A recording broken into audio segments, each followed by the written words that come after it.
Assalamualaikum warahmatullahi wabarakatuh. Salam jumpa kembali untuk seluruh sahabat-sahabat YouTube, sahabat media, serta para pemirsa dan seluruh para pendengar, para penggemar di seluruh tanah air Indonesia di Jagakarsa, Jakarta Selatan, termasuk Kukusan PJ Depok. Dan tak lupa pula untuk seluruh para penggemar, para pendengar, dan sahabat-sahabat kami, sahabat YouTuber, maupun sahabat media di mana saja berada, baik seluruh entero Indonesia maupun di luar negeri sana, semoga dalam keadaan sehat walafiat. Dan yang sakit mudah-mudahan Allah mengangkat penyakitnya, yang sedang kesusahan Allah mempermudah, dan rezeki mengalir begitu deras seperti mata air zam-zam, tidak akan pernah berhenti. Masya Allah. Mari kita sama-sama menyimak dengan acara Tosya ini, kajian-kajian demi kajian. Kebetulan hari ini saya akan menjawab pertanyaan daripada saudara Thohir yang ada di kota Tegal, dan termasuk saudara Dika yang ada di kota Bogor ya. Mohon maaf nih, dua-duanya saya rangkul semuanya. Kebetulan pertanyaannya sama, minta dijelaskan dengan adanya syirik ya. Mari kita sama-sama menyimak, mudah-mudahan kita dapat menambah wawasan ilmu agama ya. Tentang masalah syirik artinya benar ya. Pada tingkatan yang lebih tinggi, yang bagi orang yang banyak atau sangat banyak kebenarannya ya.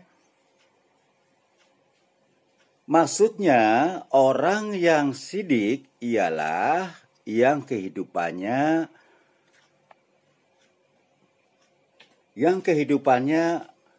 banyak didominasi oleh nilai-nilai kebenaran. Paling rendah tingkatan syirik ialah kesamaan bagi seseorang antara yang rahasia dan tampak. Orang yang syirik dinamakan syadik, yaitu pelaku kebenaran syadik, memiliki kebenaran dalam setiap perilaku, hati, dan ucapannya. Sementara as-sidik ya. Sementara as-sidiki ialah orang yang benar dalam setiap ucapan, perbuatan, dan keadaan. Ya ayyuhalladzina amanu taqullaha wa kunu ma'as-shadiqin.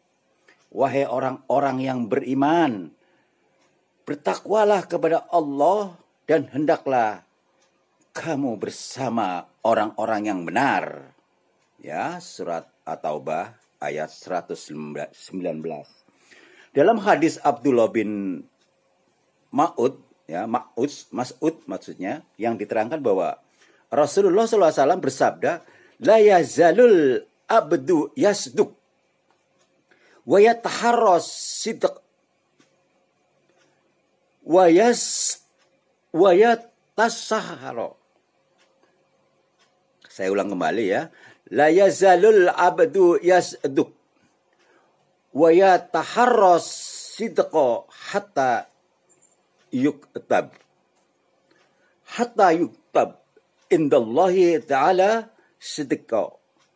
La yazalul abdu yakdib wa yataharral kadhiba hatta yuktab indallahi kadzaba. Saudara-saudara yang dirahmati Allah Subhanahu wa taala, mari kita lanjutkan bahwa tadi yang artinya seorang hamba senantiasa bahwa benar dan selalu benar hingga ditulis di sisi Allah sebagai orang-orang yang benar, dan seseorang senantiasa berbuat bohong dan selalu berbohong hingga ditulis di sisi Allah sebagai pembohong. Ini dijelaskan oleh HR Abu Dawud ya. As-Syaikh berkata, sidik adalah tiang segala hal. Dengan sidik sesuatu menjadi sempurna, di dalamnya segala sesuatu tersimpan rapi ya, tersusun rapi, kebenarannya yang mengiringi tingkat derajat kenabian, ya. Jadi mengiringi tingkat derajat kenabian, ya. Di sini Allah juga berfirman kembali, qalu laika ma'alladzina an amallahu alaihim minan nabiyyin wasiddiqin wasuhada wasolihin. Mereka itu akan bersama-sama dengan orang-orang yang dikaruniai nikmat oleh Allah Subhanahu wa Ta'ala, yaitu para nabi, para siddiqin, ya, termasuk orang-orang yang mati syahid dan orang-orang yang soleh. Dijelaskan oleh surat An-Nur ayat 69. Ahmad bin Khadrawi berkata bahwa barang siapa yang menginginkan Allah senantiasa bersamanya, maka tetaplah dalam kebenaran, ya. Sesungguhnya Allah bersama orang-orang yang benar. Allah di sini dijelaskan kembali, Al-Junaidi mengatakan orang yang benar dalam sehari akan mengalami pembolak-balikan 40 kali, sedangkan orang yang ria dalam 40 tahun tetap dalam satu keadaan. Masya Allah.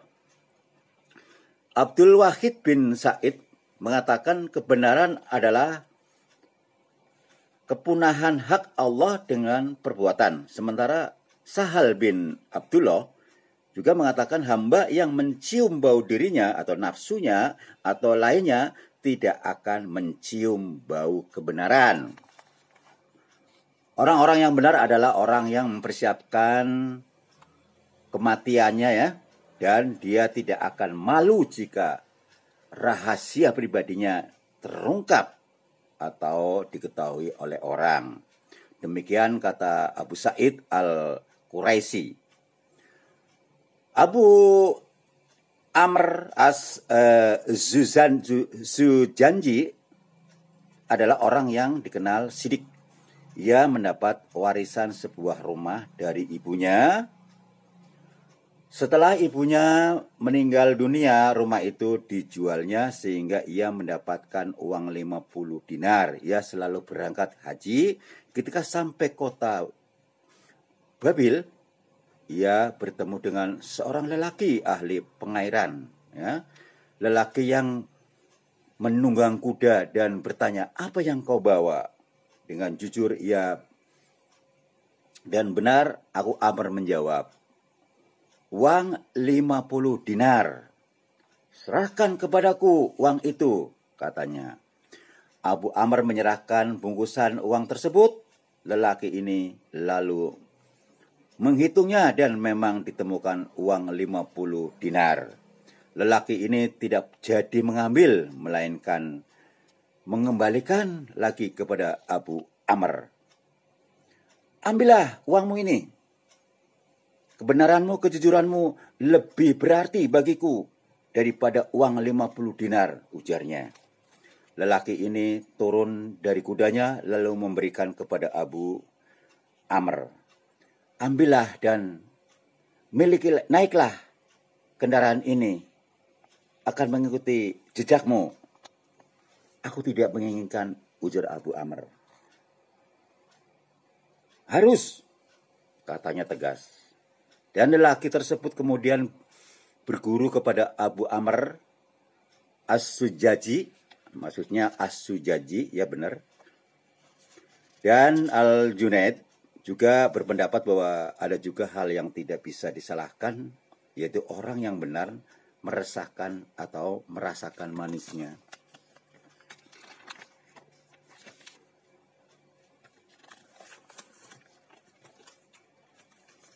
Saudara-saudaraku yang dirahmati Allah Subhanahu wa Ta'ala, mudah-mudahan kita hingga sampai saat ini, detik ini, tetap dalam lindungan Allah Subhanahu wa Ta'ala, ya, dan tetap menjadi hamba Allah yang lebih sabar. Kita lanjutkan kembali tentang masalah kendaraan al-haq, rasa segan karena penghormatan kepada Allah dan cahaya taat membias kepada wajahnya.